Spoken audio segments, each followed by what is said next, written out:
Welcome to the Dork Forest. Jackie and her pals will never bore us. Shameless confessions about our obsessions will make us laugh and smile. So let's explore the Dork Forest and dork out for a while. Hi, I'm Jackie Cation, and you're listening to the Dork Forest. You've done it. You've chosen wisely. The website's JackieCation.com, DorkForest.com, TheDorkForest.com.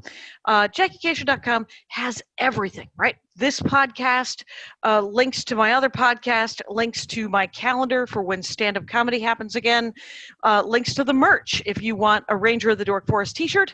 If you want any of my stand-up merchandise, there's a bunch of new merch over there. There's the old pins. There's a new challenge coin. There's a bunch of t-shirts. There's CDs. There's my DVD. And there's some video, and there's more of the information that you could deal with.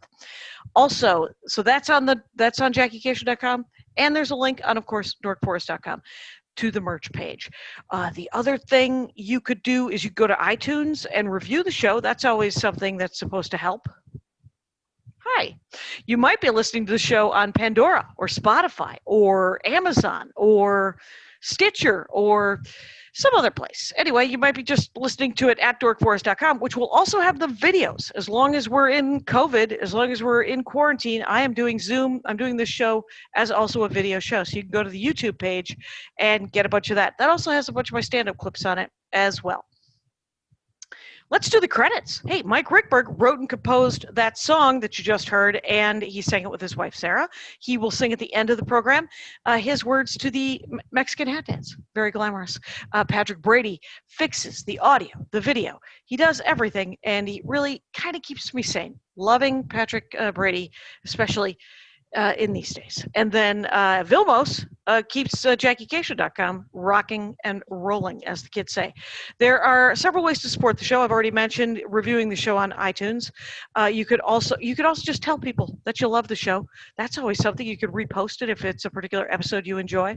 You could join the Ranger page on Facebook if you like. That's just a bunch of people who love the show, and they can riff on each other and talk about the show and dorky things that they love themselves. My Twitter, Instagram, and all things, Snapchat, at Jackie Cation. If you ever want to get in touch with me, it's Jackie at JackieCation.com. That's my email address. And if you want to donate, you can just give me money, quite honestly. You can PayPal me, Jackie at JackieCation.com, or use the button on JackieCation.com or DorkForest.com, and it comes directly to me. I will use it, in this case, enormously wisely on things like shelter and food until I'm on the road again. And then, and I appreciate whatever you could send. If you want to make it monthly, if you do monthly things, you can make the PayPal thing monthly. You can also, if you don't like PayPal, you can pay me by Venmo. My Venmo is just my name, Jackie-Cation, and then a picture of me windswept, I believe. Other than that, yeah. Bandcamp. If you've run out of episodes to watch and would like more, there are live episodes on dorkforest.bandcamp.com. And there's a bunch of episodes. There's 200 episodes before I started pre-recording. The best 17 of the horrible audio that they were are on Bandcamp. So you can listen to those for free. There's a bunch of live ones that are like $2 a piece because they cost me some money to produce. So I charge you a couple of bucks. There's also a storytelling album if you like that. So much info. Let's get into the show. Hi, it's Jackie Cation. I'm in my living room. It's very exciting. I am sitting with Jen Kirkman, who hasn't been on in 1,000 generations. Welcome back to the Dork Forest, Jen Kirkman. Thanks for having me back, Jackie. It's great to be here. I know we tried to do this last year, and that schedules right, because crazy. We're going to talk Hallmark Christmas movies, which weirdly enough, my brother Russ, who had never been on the show, did, and I'm going to air it right before this one. So people, if you've listened to the Russcation episode of the Dork Forest about Hallmarks, let's get a more human version. It's not that my brother isn't human. It's just the man loves a spreadsheet. So Jen Kirkman, you should know, is a great stand-up comic. The Twitter feed is at Jen Kirkman, JenKerkman, and I believe this will come out like December 1st or 2nd, and which means that on December 4th, you could see her online Christmas show, which she usually do it live at the Improv. And yeah, I usually do it live at the Hollywood Improv, and it's not really stand-up. It's like storytelling and sketches, and it's for the Christmas hater and lover alike. It's very like dark and Yes. strange. So it's the Jen Kirkman Dysfunctional Christmas Show, and just go to @JenKirkman, and it'll be the pinned tweet. It'll Yeah. be available. I actually don't know if this is coming out the second. So can people? Will there be an unlisted YouTube link? No, but if they do somehow see this before December 4th and they buy a ticket, it's available to them for 48 hours after, but they can't buy it after that. But if this airs after it, they can just check out my podcast called No Fun, the Jen Kirkman podcast. It's free. There you go. Get podcasts. They can enjoy their life. Yeah, live your lives. Yeah. Now, I'm surprised you do not have a Hallmark mug. The Hallmark Christmas mug was one of the things my brother Russ talked about, how the product placement in the Hallmark movies is one of his favorite things. Oh, it's so good. Then you can go to Hallmark store and get that mug that she was using. I know. I'm very picky with Christmas decorations. I'm very into white and gold only, white, silver, and gold. So anything with red in it, I don't do, even if it's a mug. Okay. Yeah, my Christmas mug is has a fur thing around it. Okay. So I haven't seen the Hallmark mug, but I assume it's red or something. Well, there's several different ones, because there's at least 149 movies. So, and I know that because he made a spreadsheet and of the ones that he's seen. And do you know that the network actually provides now? I did this by accident last year, and it really ruined me. They're like, download the blah blah and it'll sync up to your calendar. And so I somehow synced up my calendar to the Hallmark Christmas movie schedule. And I had there's 40 of them. And so I was getting reminders, and like my things were going off and beeping. I'm like, all right. And I couldn't get it off. I didn't know how to get off my phone. Right. You don't know how to unsubscribe to the insanity. I'm sure someone does, but I couldn't. I'm sure it's possible, but I'm sure they have not made it as easy as it is to subscribe. It's one of my favorite. Ain't that the truth? It's my favorite thing about the Jackie Cation mailing list. Harder to get on than it is to get off. That's the same with mine. Yeah, mine starts with you can unsubscribe right here. Don't you? Right, that's it. And then just scroll and unsubscribe. No harm, no foul, no judgment. Live your lives. Much like what you just said about seeing your show. Okay, so I've only seen, I think I've seen one Hallmark one, and I've seen one Lifetime one. Yes. And they are very different, I believe. And yes. Yeah. How did it begin? Do you have any idea how long they've been going on? I don't even know. At least 10 years. I think it's way more. I think it's 15 or so. At least. But I think the phenomenon really kicked in about 10 years ago. And I really feel like I was on the forefront of it. I'm not saying anyone got it from me, of course, but it just so happens. Now, let me just say my big disclaimer, because, I want to be woke. The Hallmark movies are historically very white. Oh, yeah. And the Lifetime are not. Thank God. Oh, interesting. Yeah, Lifetime is more diverse. Lifetime has a bigger diverse audience. It's more Black audience than Hallmark. Oh, interesting. Russ speculated that the Lifetime ones, because he says they come from more of the burning bed kind of thing, that they are that they feel like there's usually some sort of B plot more than the Hallmark ones. The Lifetime regular movies always have like an after school. Yeah. It's like murder or after school special, but then the Christmas movies are basically the same. I mean, I do like both. I just don't have enough time in the day. I know now it's gonna make me look racist. I don't watch that's not what I mean. but there's also now Netflix has them, and I don't like those either. Oh, okay. So the Hallmark ones are your favorite ones. They're my favorite ones because of the simple formula that seems to happen. And so which is it's a lot of city girl goes to the country or goes to a smaller town. Oh my God, she didn't pack her boots because she doesn't have any, and her high heels. she runs into, oh my God, she just had a breakup. Oh my, it's always like, I thought we were getting engaged. I'm going to take you out to a special dinner in the city tonight. And we're going to get engaged. And he's like, I have a proposal. And she's like, oh my God. And he's like, I proposed a business deal at work today. And she's like, oh, and he's like, what? And I thought we were getting married. It's all that. And then they break up. And then the girl always ends up in a small town or some kind of ranch or something, whatever. And then it always is she runs into someone she used to know, a guy, obviously, and they fall in love, and she realizes that she wanted a simpler life. Now, here's the thing with that. I actually think these movies are oddly feminist, and here's why. There's nothing that it's not anti-feminist to decide that you don't want to live in the city anymore. And they never give up their jobs. They just figure out how to do them from the small town. Right. And they never talk about kids. And that's for a child-free lady like me, and I know you are as well.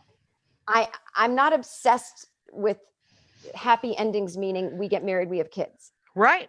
And there's no pregnancy in these movies. There's no like, I want to have kids with you. The only time there's very little sex, is there? Correct. Okay. But it's not where there's no sex. It's just a kiss. It usually ends on a kiss. Right. And then it's implied, from there on. But anytime there are kids in it, it's like the guy is a widow. Oh, that's right. And the kid, that's the other trope. The guy is a widow. He has like a 10-year-old. And the 10-year-old immediately takes to this woman who's their interior decorator. He's a busy executive. He doesn't know how to decorate for Christmas. He hires this woman. She's like, what do you mean you don't have a Christmas tree in the foyer? And he's like, listen, I don't have time. And the kids love her. And then they all fall in love. Yes. So those are kind of the tropes. And then my favorites, I have so much to say. Now, let me just organize my thoughts really quick. So inherently, I don't think they're... I defend them to the death that the women are always very powerful business wise, and the men always have these jobs like I sell Christmas trees, which is like lower than minimum wage and a job you only have 3 weeks out of the year. And they're not threatened by these powerful women at all. Right. And I appreciate that. Yeah, I think that's interesting. That that feels like romance novels in the way that people are like, well, they're I'm sure they're not feminist, and you're like, except for the fact that traditionally romance novels are written by women for women about women, and there's absolutely no other books out there, or traditionally were not any books about women at all. Exactly. And this is interesting. Like, I wonder, on Russ's spreadsheet, there were 149 movies that he had logged. Only 7 of them were directed by women. But I don't know who. I don't think he had a column for who had written them. But he had a column for their Nielsen ratings, and one of the things that he thought was interesting and was that the women. Okay, so I'm going to tell you some facts about it that I learned from the Russ episode. Okay, which great. is these are all generalizations. To shoot a Hallmark movie takes 2 weeks. Yeah, it's a 2-week shooting schedule. The budget is usually around $2 million. Yeah, the lead actress, who is recurring, there's usually 3 to 5 of them if they find a good actress. They get about $250,000 for this role. Yeah. And for this 2 weeks work. The men never repeat. In 149 episodes, they've never repeated. He is wrong. Oh, you've got Andrew Walker is in like interesting 3 to 5 a year, and Brennan Elliott. Russ is wrong on that. Okay, all right. Well, not as much though, not as much. But there's a couple men. Andrew Walker is like the guy. He's in all like. Okay. So Andrew Walker, what was the name of the other guy? Brennan Elliott. Brennan Elliott. Okay. And he might have. I very easily could have said that, because I think they're definitely not as repeated as often as you said. No, not as often as your Lacey Chabert, Candace Cameron Bure. I think Candace Cameron Bure, had the best Nielsen ratings, if I remember correctly. It's unfortunate because she is one of those right-wing psychos, like those. She's the Kirkman sister, Oh, weird. Oh, so And she's found the Lord, they're but a both those, really, like, really weird, negative like, Lord. Yeah. yes, not the good Jesus, but the Jesus that was alive with dinosaurs and doesn't believe in science. Yeah, for some reason the dinosaurs went to his head. So, but he does say that all of the actors. And I Yeah. said, "Well, do they have is it a type of all the men?" And he goes, "Yeah, they're all 6'2" with really good hair." Yeah, that's true. Okay, so They're they're very like, you know, I have a quirkier taste in men, and so they don't register to me as men, even if that makes sense. well, no, I get that entirely because Good. they're a little too. It looks cookie cutter. Yeah, I'm Where just like, oh, that's a man, I guess. Like, and if I yeah. met him as a person, it would be fine, right? But in Yes, a movie, he's actually not asked to do anything but stand there. exactly. Yeah, And it's so interesting too because Hallmark runs almost with their actors on the old-fashioned like studio system that doesn't exist in real life, I don't think anymore. So like if you're one of these actresses, you have a contract with Hallmark for blank whatever, how many movies? how Yeah. many movies. And I heard Andrew Walker talk about this on a podcast. That's why I know. Okay. And he's under contract. Like they were like, he did one and they loved it. And they were like, let's snatch you up. So So it's sort of like a soap opera contract because I don't know if there's a lot of think so. residuals. I wonder, my really good friend Brendan Hines did a Hallmark movie last year, which is he looks like one of these guys, right? Right. But he's way more charismatic, and it may be just because I know him. Yeah. But his is about Nashville, and he also sings as well, so he had some music in there as well. But he's like a super intellectual guy. Like if he had his druthers, like he would not be in a made-for-TV movie, but they cast him, and he's like, right. yeah, I'm not an work idiot. is work. Yeah. But it's just so funny because he was sending me pictures from the set, and of course they're filming them in the summer in Canada. But he showed me like the fake snow machine, and but everyone who works on them, it's almost like a cult where like once you're in, you say nothing bad about the experience. Right. Not that I think anything bad is happening and there's any cover up. I just think it's such a well-oiled machine that you're in, it's 2 weeks, you're out. They had the best time. Goodbye. Right. Well, and Russ has been calling me every couple of days with more anecdotes ever since he did the show. Oh and one of them, he said to me, wouldn't it be great if you got a cast as one of these neighbors? Because those are recurring. All you have to just the $75,000 for 2 weeks of work. Yeah. And you would just say things like, honey, I think he's the one. And that was great. I hope someone's watching. Right? Yeah. And he said, you would do that, right? And it reminded me of many years ago, Russ Cation saying to me, you wouldn't want Thelma Ritter's career, would you? And I was like, who? Yeah, I would. Thelma Ritter, my favorite of her, and she's been in absolutely everything in the 30s, 40s, and 50s and 60s. She did a lot of Doris Day movies, but remember Miracle on 34th Street? Sure. The woman who had to talk to Santa about the fire truck? That's Thelma Ritter. Okay. She also played like the drunken housekeeper for Doris Day, who was matchmaking in Pillow Talk. She okay, I do actually know that. Right. She's been in I was like, she's been in 180 movies over 30 years. Yes, Russ, I would love Thelma Ritter's career. That would be fine. Yeah. And but it's so funny because he mentioned them shooting it in Vancouver and Winnipeg. He said most of them. Oh, Winnipeg. Oh, I love Winnipeg. Yeah, Winnipeg's nice, but it's because they ran out of small town. They were like, let's mix it up a little bit.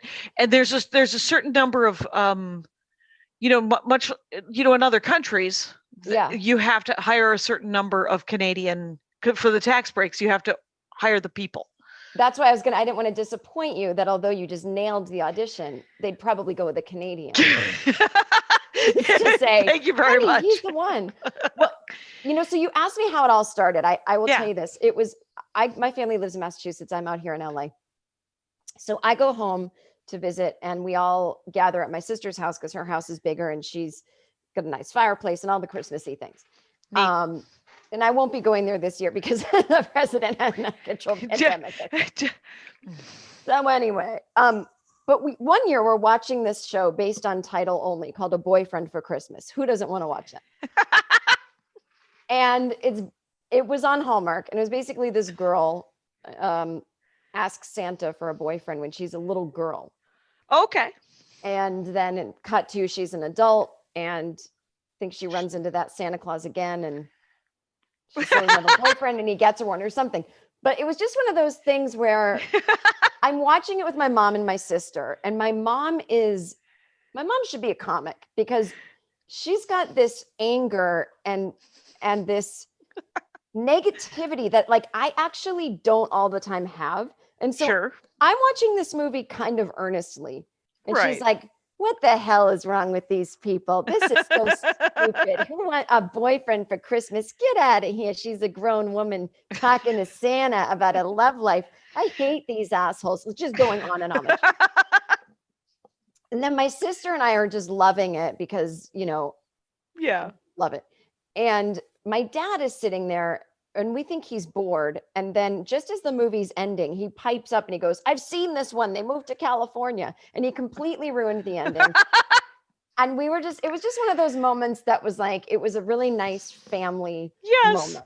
And we've just thought about it ever since. Like it became sort of a habit that my sister and I would watch them. My dad, now there's two types. I'm sure Russ told you this. There's Hallmark has two channels.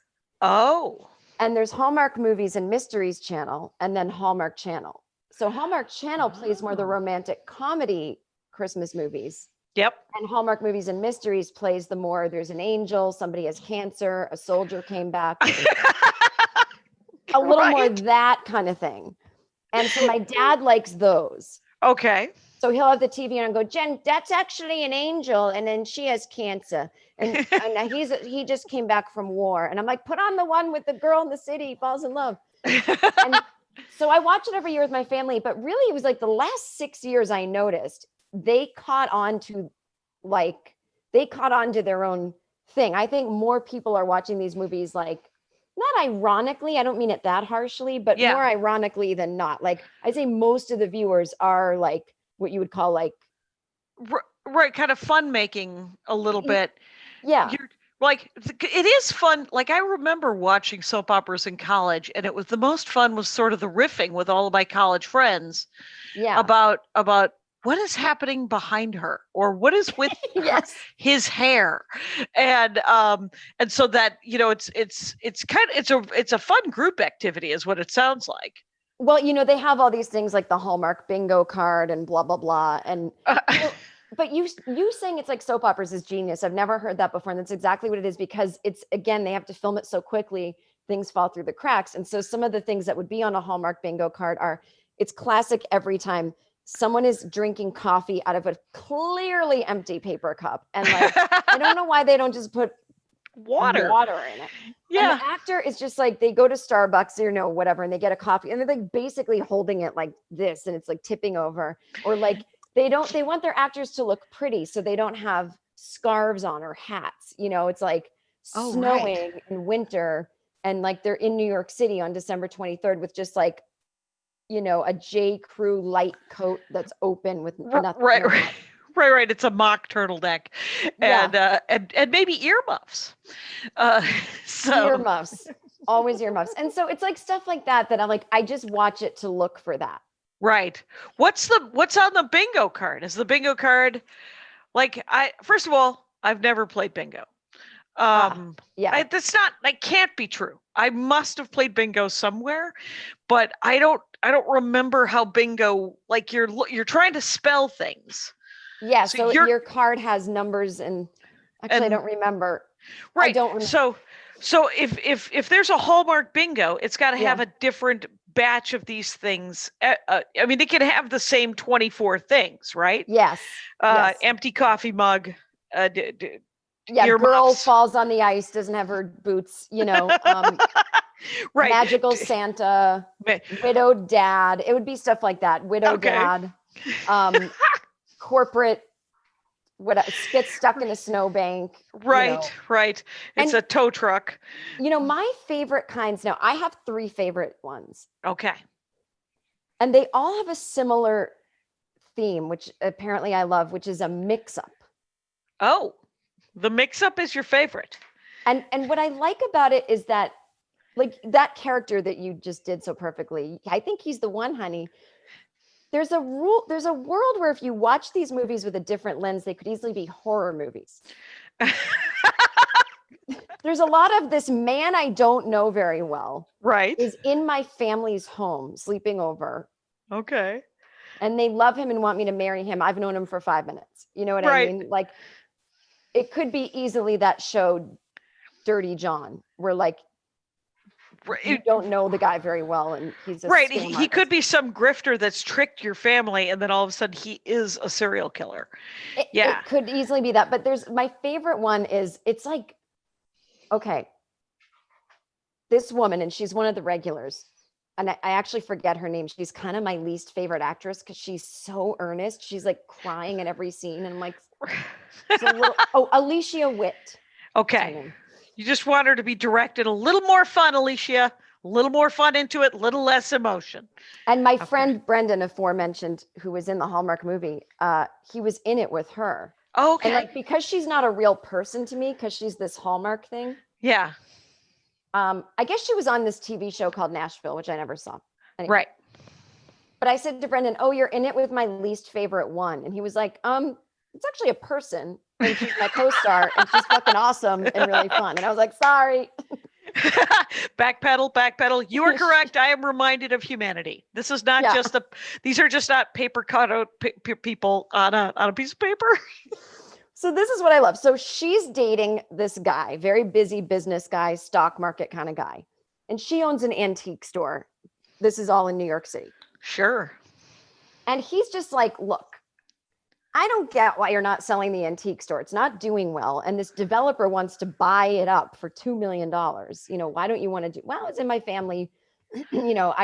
She really, antiques mean something to her." Okay. Sure. So she's going home to meet his family. They've never met. Oh, okay. Then this is the fancy guy. The fancy guy. So Right. they're all going to go home to Christmas together at his house. They just got engaged. Well, fancy guy goes, "I can't go with you. I have a big Wall Street deal. You fly in first. I'll meet you at my family's house in a couple days." Wow. She's like, "Okay." So she gets on a plane, and We could unpack that for 10 minutes. Go ahead. She gets on I a know. plane. she gets on a plane and arrives, at the airport. The And, tiny airport. the airport that does not exist with no one in it. No one in it on Christmas time week. Right. Even Minot's airport is crawling with humanity. Yes. North Dakota. So she's there, and there's this guy, and he has the same exact name as her fancy boyfriend's brother, right? Oh. So this guy is there. He kind of falls in love with her right away. He accidentally spills coffee on her, and it just kills her phone. Her phone is now dead. Oh. And she's like, "Damn, I'm supposed to call my brother-in-law when I get here." And he's like, "Well, wait, who are you meeting?" And she's like, "I'm marrying Jim Brown," and he's like, Yeah. "Jim Brown? I'm Jim Brown's brother." It doesn't make any sense. She's like, Right. I'm supposed to be meeting this family. Yeah. And we don't know why this guy's at the airport. Like, I think he flew, whatever it is. He's like, "I think I forget what it is. I really can't remember, but it's something like, there's this guy at the airport. He just flew in from somewhere as well. He's visiting his family." Right. And spills coffee on her phone. Her phone's now dead. She's like, "I'm supposed to be going to, I know what it is. I'm going to Christmas Tree Town, and I'm meeting my husband James Brown's family." And he's Right. like, "I live in Christmas Tree Town, and I have a brother named James." And she's like, "Oh my God, you must be James's brother, Chip," or whatever. Whatever is right. We're And- going to be related. Yes. Yeah. And so she's like, "Oh, you must be my brother's whatever." She's like, "Weird. He didn't mention that he had a brother named John or something." What? Yeah. So the guy takes her home to what he thinks is his brother, So they Right. get in a car accident, and they both get concussions. They're fine, but they have to Okay. stay up all night. I don't know if you've ever had a concussion. Oh, but you right, can't go to because you sleep. can't go to sleep. So doors open, this very nice family. It's like very middle class, very cute. Mom, dad, grandpa. And they're Mhm. like, welcome home, son. Welcome home, Bob. Yeah. And they're like, who's this woman? And he's like, this is Jim's fiance. And they're like, Jim got engaged. And she's like, we were going to tell you he's flying in a couple days. He has a Wall Street deal. They're like, oh, okay. So anyway, she and Jim's brother stay up all night talking, Right. obviously falling in love. This family Yep. is the opposite of the fancy guy, you know? Yep. And she keeps saying, I mean, the bottom line is it's not, she's in the wrong house. Right. Right. But so, she keeps saying like, oh my God, he never told me about this, or this is so cozy, or, you know, he's working on one of his deals. And yeah. they're like, it's enough vagueness that it works, but you don't understand why she hasn't like checked her voice, maybe email on a computer, but he Right. keeps calling her, he can't get in touch with her, whatever. Long story longer. She's been there 3 days. She is falling in love with this family. They're making Christmas cookies. It's so Sure. sweet. She's like, Yep. I'm so excited to be married into this family. But meanwhile, the brother really loves her. Like, Yeah. you can tell that this guy that just met her loves her. And that's what makes it creepy. Yeah. He's really in love with her right away. And he's really into antiques. What? Come So on. anyway, long story short, the fancy guy boyfriend finds her and is like, this isn't my family. And she's like, oh. And he's like, oh, as if I lived somewhere gross like this. And it's a perfectly wonderful house. you know? Beautiful, like pattern card. Yeah. So he picks her up and she's really sad and she's saying goodbye to everyone. And they're like, well, if you want to come over on Christmas, like, we love you. You're family to us. And Yep. you can see she's fallen in love. So she goes with fancy guy to his parents' house, and it's like no decorations, very Not even fancy. silver and gold. Not even JK's silver and gold. Okay. And the mother's like, they always do this in Hallmark movies to indicate that someone's not a good person. They're always a vegan and gluten-free. Shot it. There's this For weird, real? yeah, there's this weird food prejudice. So like the like, nice to meet you, new daughter-in-law. And she's like, I can't wait to make Christmas cookies with you. And the mom is like, we'll be having grass food smoothies. And she's like, that's not Christmas. Long story short, the family's really cold and distant. She hates them. The boyfriend, fancy boyfriend, ends up saying, look, I bought your antique store for $2 million. And she's like, why would you do that? Meanwhile, the guy from the other house that she fell in love with, he's like outside the window all the time. And they take these late night walks, but he seems like again, it could be a horror movie. You know what I mean? Right. Long story short, there's some whole thing involving a clock and time, and they end up kissing, and she leaves her fiance for this guy that she's known for 3 days. Right. This guy she's known for 3 days. Does she take her $2 million and do they open up an antique store right in the middle of Colorado or wherever they were supposedly meeting?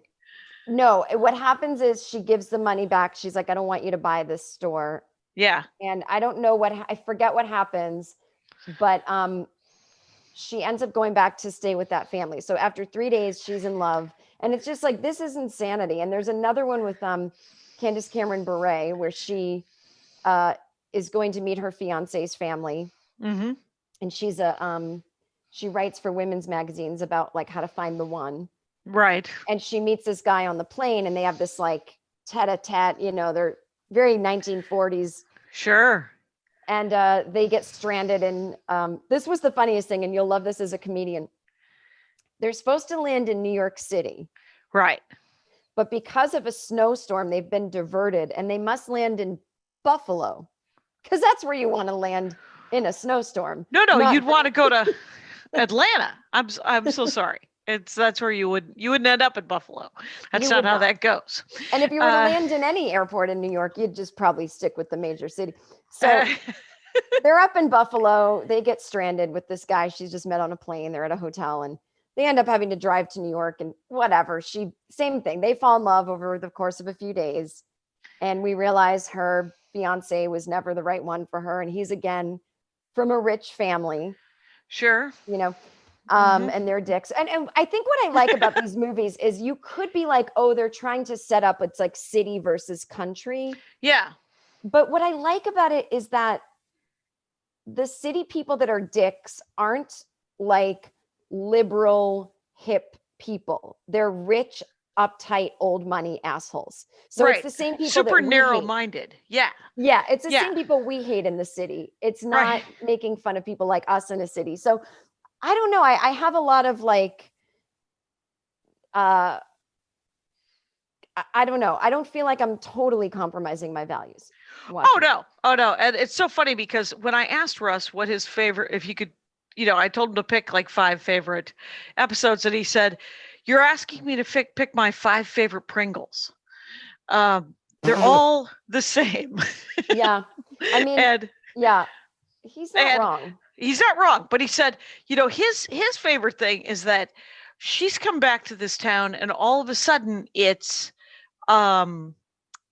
she's run into her old high school boyfriend. Yes. And for some reason that guy's a widow now, or he never married, and he's like, he was talking about how he's like, I don't know how that guy never married. That guy's been in his hometown. Look at him.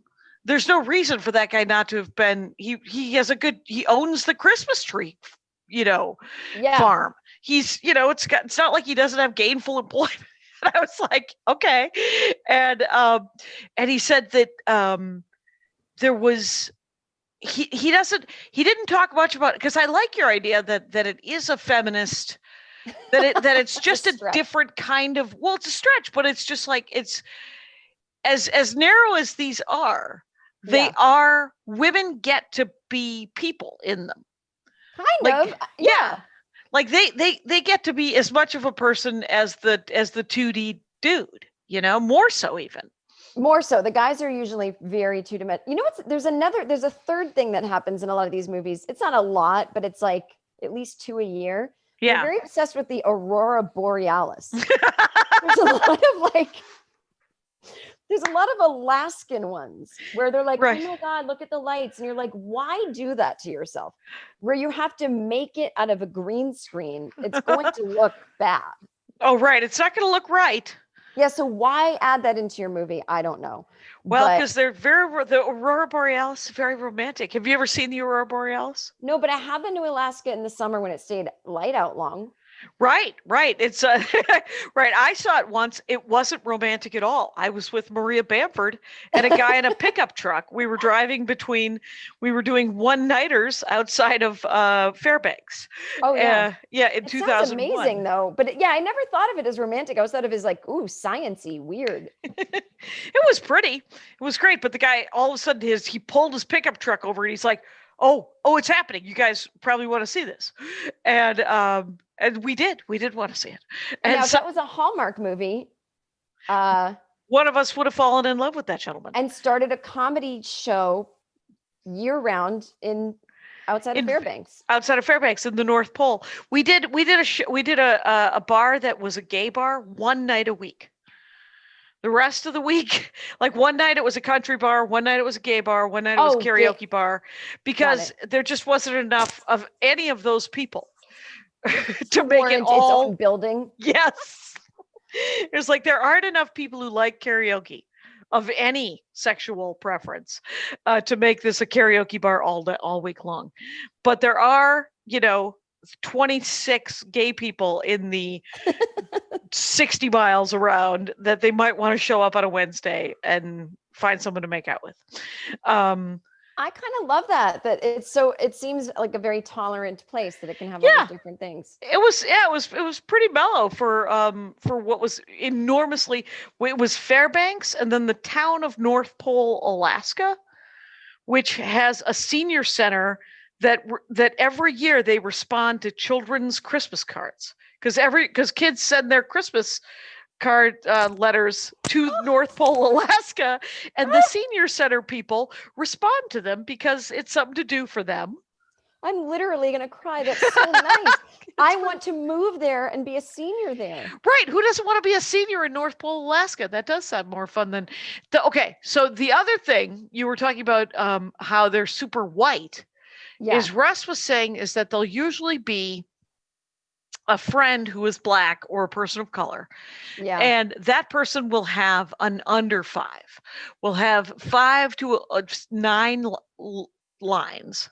Yeah. And we'll meet that person at a Christmas party where their girlfriend or boyfriend is also Black. And That's that right. person will not have any lines because they don't have that kind of budget. That's exactly right. We will have that friend. And you're just like, well, it'd be nice if they were more exciting, right? I mean, Yeah, well, this is ground floor, I suppose. The first Hallmark movie of this year, which they already started. I know we're filming this a little sooner than it comes out, but this is Halloween Day that we are filming this. Yes, October 24th is when they started this year. Wow. And the Might first as well. one, yeah, the first one was about an interracial couple. And what was funny about it, well, not funny, but it was like the girl moved to Alaska and fell in love with this guy. He's Black. I mean, his family's Black, obviously. And they fall in love and whatever. But it's like, okay, good. But then it just annoys me because I'm like, well, they're not going to have a conversation about race in America and how, the kid's going to be raised by a white mother who doesn't understand how to talk to her kid about the police. And I'm like, well, Jen, they can't get into this in a Hallmark movie. Right. A Hallmark movie, literally. How long are they? Are they just the 72 minutes? Almost to the moment? Exactly. And 2 hours with commercials, blah, blah. Yeah. Yeah. So they can't really get into all that. And, but, I'm thinking about it as I'm watching it. Right, but it is a parable for civilization itself, the Hallmark Christmas movie, because the steps that we're making are baby steps. This is like, oh, there we go. Yeah. We got some, and we got more people of color than there were last year. That Correct. is better. It's sort of like the introduction is how you get assholes to like gay people. Is you have to create Will and Grace. And then you have to put a gay character in every sitcom for the following 7 years. And then you can realize that people are just humans, just a pile of meat with brains on top, and that happen to have a different sausage casing. And the current bit I'm working on. Anyway, so sorry. But that's so interesting because I want, it's like I want so much out of this sort of pulp. Yeah. Because so many people see it. Yes. Right? When you think about it, you're reaching. So I met a woman once who directed one of these. That was her job. She directed many of them. I met her at some party. And I said, what is the B plot? Is there a second message? Is there a message that, keep abortion legal? Censorship is bad. And she's like, no, there's none of that, Jackie. There's absolutely. Can I tell you? All right, really quick. It's not my favorite, but it's a fucking amazing Hallmark movie, and they don't rerun it a lot. But it's almost like immoral, but I love it. Ooh. It's has a Jeff Bezos message, but not really. Because it can have. Because I don't know if you ever saw Blue Crush, but the B plot of Blue Crush, which is that movie about surfing. Is that true happiness is found through corporate sponsorship. That is literally the B plot. Footloose, censorship is bad. Blue Crush, corporate sponsorship. Well, anyway, so what's this one? I think most Hallmark movies, the B plot is always like corporations are evil. Small town America is the best. Small business is the best. So in this movie, this girl is corporate, whatever. She's working on Christmas Eve, busy, files everywhere. We don't know what she does, but very busy. They're always walking with all these files, coffee, blah, blah. And Christmas Eve, she's working and, then she walks outside, which is what's supposed to be like outside of Macy's. Yeah. And there's no one on the sidewalk, Christmas Eve, New York City. Okay. And she sees a Santa Claus and he's magic. And he's like, do you have any Christmas wishes? And why are you single? And why are you working so much? And she's like, I kind of regret, back in my hometown, my high school boyfriend asked me to marry him. And I said no, because I had to take this job. No explanation of like why you couldn't do both, but okay. Okay. So she's like, I sometimes just wish I could go back in time. And Santa's like, oh, blah, blah, blah. Cut to, she goes to bed in her silk sheets, corporate life kind of apartment, wakes up, she's back in her childhood bedroom. She's not a teenager, but she's 20. Yeah. And she's she's graduating college and moving. Okay. And the boyfriend, so this is when you go back in time, we're in the 90s before there was Amazon.com. Right. So the boyfriend proposes to her, and she does what she says yes this time. Okay. And the boyfriend runs and she says no to the corporate job. Right. So now she's like, okay, I guess I'm getting the life that I wanted. And the boyfriend, it's Christmas Eve, and the boyfriend works at a bookstore that his dad owns. And he's like, people aren't reading anymore. No one's buying books. We're going to have to go under. And she's like, well, have you thought about putting them online? Because she's from the future, you see. Yeah. And he goes, what do you mean? Like email? And she goes, no, you can buy books online. And he's like, no, you can't. And she's like, give me a minute. She's like, give me the night. So she grabs a bunch of books, and we cut to a scene in her childhood bedroom with the oldest computer ever. Like not one that would not have internet capabilities. Right. She's got, it's a Mac Classic. She's got 4 megs of RAM. Yeah. Okay. And she's somehow she's like looking at the numbers in the books and inputting it in the computer. She's basically creating Amazon.com. Yes. So, but this is the funniest part. So it works. And now everybody is buying books online from her boyfriend's father's bookstore. Right. But we see a scene the next day where he's like, I don't know what you did with this online thing, but business is booming and there's 1 million customers in the store, which makes no sense. Right. Right. Now the brick and mortar's rocking it too. So that's so weird. So he's like, so anyway, they're like getting rich. Yeah. And at no point does she go, okay, so I'm altering the course of history. Like I am now the CEO of Amazon. Right. And now Jeff, technically that means Jeff Bezos is a homeless guy probably in this reality. Right. 70 billion for him. So anyway, the way the movie ends, it's unlike any other Hallmark movie. She doesn't stay in the small town. He moves to New York City with her. Oh. And they wake up in their very non-Christmassy fancy apartment, like silk sheets, silk pajamas. What the hell? What's the name of that one? I can't remember. And he's serving her coffee in bed. And he's sort of like her manservant / co-CEO, and they're rich as fuck. No kidding. Right. It's the best one ever. And they run Amazon, and Jeff Bezos is nowhere to be found. So I don't know what the allegory is on that one. Right. That is so weird.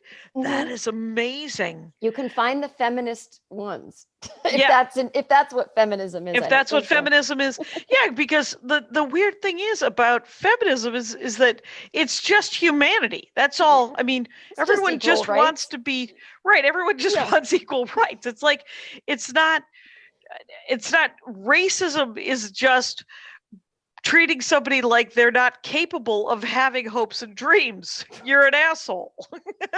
Right. And that's all it is. Everyone gets to just be a person, you big fucking weirdo.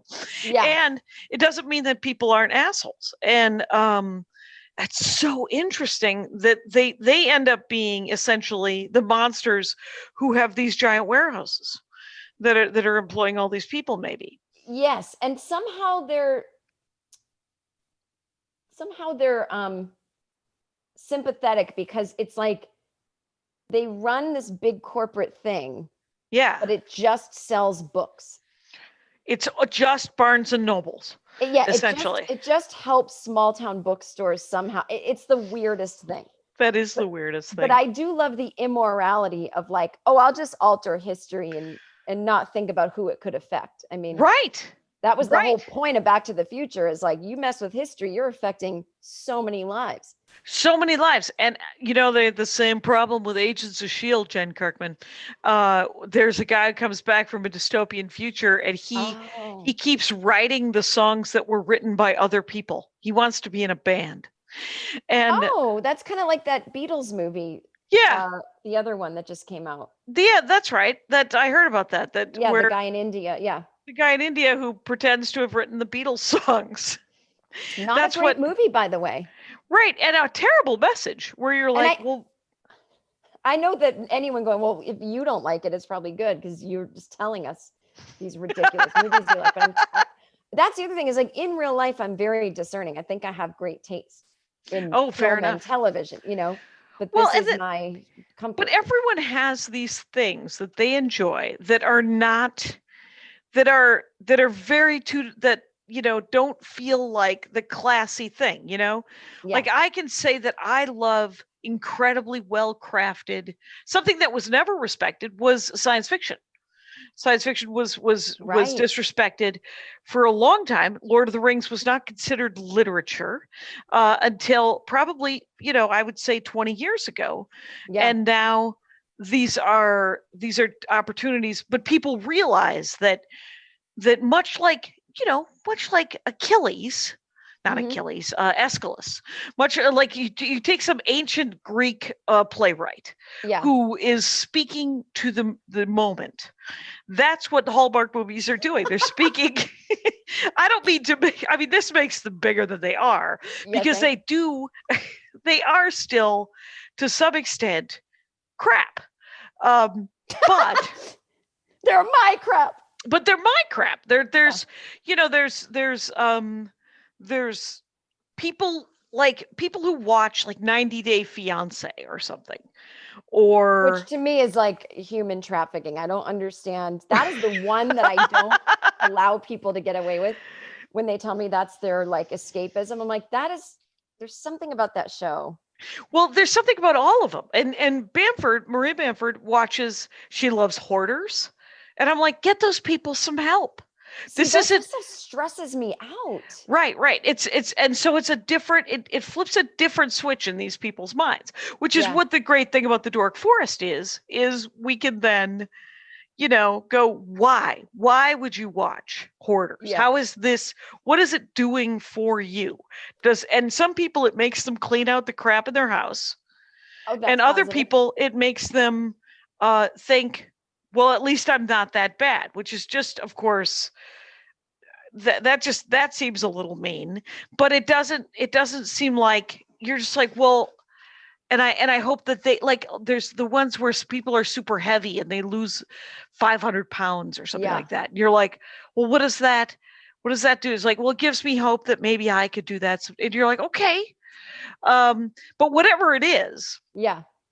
that's not what I get out of it. I read, you know, I read these weird romance novels, and they are interesting to me because they allow the women, you know, sometimes they're idiots, right? The women are just, they end up falling for some guy who, if you don't like a guy and he shows up at your door with a flower late at night after you've just spent 3 hours with him, you've gone home, you've put your pajamas on, you're getting ready for bed, and then ding dong, he shows up with a flower.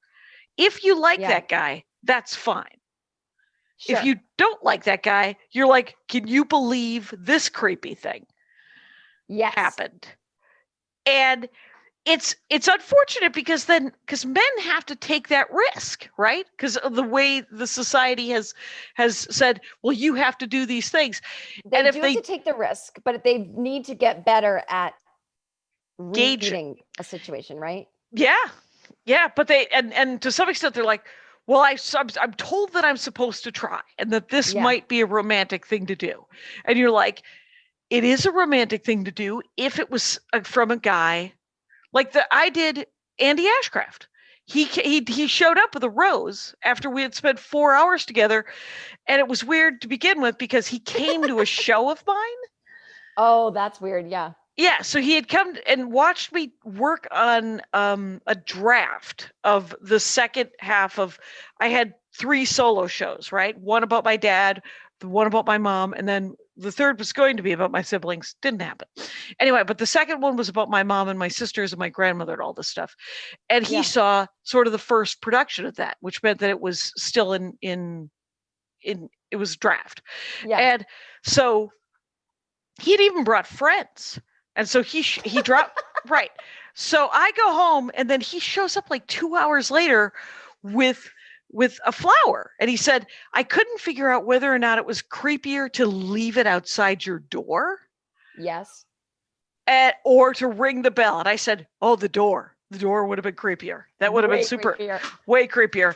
I was slightly taken aback. Yeah. It helped when I said to him, where did you get this? And he goes, oh, it's a grocery store flower. And which was funny and normalizes. Right. It brought it. Well, because, it's not even that something like that is necessarily creepy, but when someone is that overt and cute about everything so quick, you wonder, is this about me, or do you like to perform in a play in your own mind? Right. And that's the only thing that would worry me is like, hey, I really like you. I hope this is real. And you're not just like, you don't do these things. Right. Clearly it's worked out. Right. It has worked out. That's a big thing in these movies is both people usually do not want to take a chance. There is very rarely everything down to the first kiss. It's always there's always a scene where they're decorating a tree and somebody falls. Oh, and then they're this close and they almost kiss. And then someone runs in like fresh cookies. And they're like, oh, they're always already like in love with someone else or engaged. There's always like a very clear reason why you do not take a risk. And then it's like two best friends, like you say, I think he's the one, honey, that basically they basically tell each other they love each other when it's so clear that there's no risk involved. So it's always very kind of equal in that sense. Yeah. So that's cool that there's I'm sure the widowed fellow with his 10-year-old is like, I don't want to risk love again because she'll just die. Well, and especially since the woman he's going to fall in love with doesn't even live there. It's like, he can see that abandonment coming. Yeah, he can. Right. It's interesting that the abandonment issues come from the fella. That is always interesting to me. A lot of times, yeah. So that's kind of a nice twist as well. It allows a certain amount of humanity in a 6'2" good haircut guy. Yeah, they usually are pretty vulnerable, Yeah. And, what else brings me comfort with these shows is like, I'm a real Christmas freak, but for me, it's really the decoration. So like I've put mine up already and that's what I do on Halloween is before the pandemic, I used to just go visit some friends that I know and we'd sit on their porch and give out candy. But an alternate version that sometimes I do depending on the weather or how I feel that year. This year I'll be on the couch watching Hallmark movies. And that's when I don't have my tree up yet. That comes later, but like all the lights will be on, the Christmassy lights and stuff. Oh, nice. And do you do a real tree or do you do a fake tree? What do you got going on? Fake so that it can stay up longer. Right. And I don't want to deal with pine needles, but I have a white tree this year. That's a new thing. Oh, you bought a new tree? We're buying we do every other year. One year we have the real tree. Last year was a real tree. And our fake tree, we've had it for 15 years and it's done now. And Andy's like, I'm kind of excited about shopping for the new fake tree. And I said, because he wants it to look super fake and yet kind of real. Because my whole thing is it has to be green. But it can be made out of swords. I don't care. That would be kind of fun. I'm a product placement sucker. Yeah. I ended up buying Balsam Hill trees in the past from watching Hallmark because they will do a 10-minute talk about product placement. Like they'll full on do a 10-minute Balsam Hill ad. Is that a fake tree company? They've got everything. It's all Christmas decorations, garland, whatever. But the trees look so real. They're quite expensive. I got a small one on sale. Right. Okay. But you could spend up to like $800 on a giant one. I mean, wow. Again, mine was like $100, but it's all the decorations. Like it's so lit up and cozy and small town. Like it does something to my brain. And you know what? There's no problems, there's no President Trump. There's no anything. There's no election. Right. It's just, this is a slice of life where people's biggest problems are they're too successful. Yeah. Yeah. My favorite thing also is they'll do an establishing shot, always the same one of New York City, Rockefeller Center ice skating. And then they'll cut to the what's supposed to be New York City. And Mm-hmm. it's like someone driving in like what's clearly a small town and pulling up right outside a coffee shop and getting a spot at, 8 a.m. And Right. just walking in and it's like, hey, Billy, hey, Joe. And I'm like, I love that this is New York City. Even the city moments feel like the small town, but Right. I just can't wait. Like there's one this year called Never Trust a Man in a Christmas Sweater. I don't know what that's going to be about, but I can't wait. Right. Have you seen the list of what's coming out? Oh, I look right away. Right And away. They've got some good titles. Never Trust a Man in a Christmas Sweater sounds fantastic. But yeah, that was the one that stood out to me the most. And the ones I don't like, and I don't. You watch them anyway? I have them on the background while I do things. Okay, They don't get, fair like, enough. Full attention. But anything with a princess or Oh, yeah. royalty, they love. There's like 5 a year. That's like. So she finds out her boyfriend's a prince, and then she's going to go to the castle and then she wins. I hate all that shit. Well, the one that I saw that really put me off them, even though it was kind of sweet, but it didn't make any sense, was he was a nutcracker who came to life. What? That's not a Hallmark movie. You did not I think see it this. was Lifetime, Okay. where They're more crazy. Right. He was an ornament. He was a freaking ornament, and he comes to life, and he's wearing I need to see this. he's wearing his band uniform the entire show, and and so he's got his hat, and it literally, the message is the true meaning of Christmas, which seems to be family. It's always family. That's what Russell's like. It's always about family. That's what every single one is, that family is more important than anything, and small towns are great, and so but she doesn't kiss him. He goes back to being an ornament at the end. Spoiler alert. She doesn't meet a fella. What's that one called? Intimacy issues? Like that is like some bad fantasies for women. Like. Right. It is not ideal. It was literally that ornament comes to life and reminds you that you should reintroduce yourself to your sister or something. It was very weird. I'm going to look this up the minute we are done, and I'm going to make it something I watch this year because it sounds incredible and so bizarre. Yeah. Well, you should, it had, I believe, the word nutcracker in it. And so, by the way, we are at an hour. Oh my Jen God. Kirkman. Well, I have nothing more to say. Let me just tell people that we have been talking with Jen Kirkman. You know that. And I recommend watching this one on the YouTube because the design of the background is lovely. I tend to just sort of, I'm very, have some Asperger's or autism, or I rock back and forth throughout all of these Zoom podcasts. So feel free to tune in on that. And it's why you should have a talk show, and maybe I shouldn't, or I should learn how to sit still or get a chair that's comfortable. I can't sit I have to sit, like I do the same thing, and I'm always drinking coffee. Like I'm a fidgeter. There's fidgeting. So it's at Jen Kirkman, JenKirkman, to find out if this does come out before December 4th.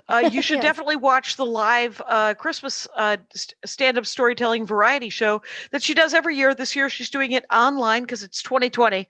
And thank you so much. And find all of her albums too, because it's always a delight to listen to your stand-up comedy. And that's always fun for me. You had mentioned this show. I saw that show, by the way, that you did. That one person show. I don't know if I saw the one that was about your mom or your dad. I think it was your mom. And then you talked about your dad living with his, like, wasn't there a divorce and a remarry and they all lived in the same house or something? Oh, yeah. That was a great show. I remember seeing it at UCB, laughing my ass off. Oh, thank you very much. Yay. Mutual Admiration Society that is occasionally the Dork Forest. Jen Kirkman is a damn delight. Thank you so much for doing the show. And Rangers, you know the rules out there. Take care of each other. My hat, my hat, my hat. They're dancing around my hat. My hat, my hat, my hat. Well, what do you think of that? If it looks like a Mexican hat dance and it sounds like a Mexican hat dance, it's most likely a Mexican hat dance. So take off your hat and let's dance. Yay! Oh my God. Why don't we just call that as the end of the show?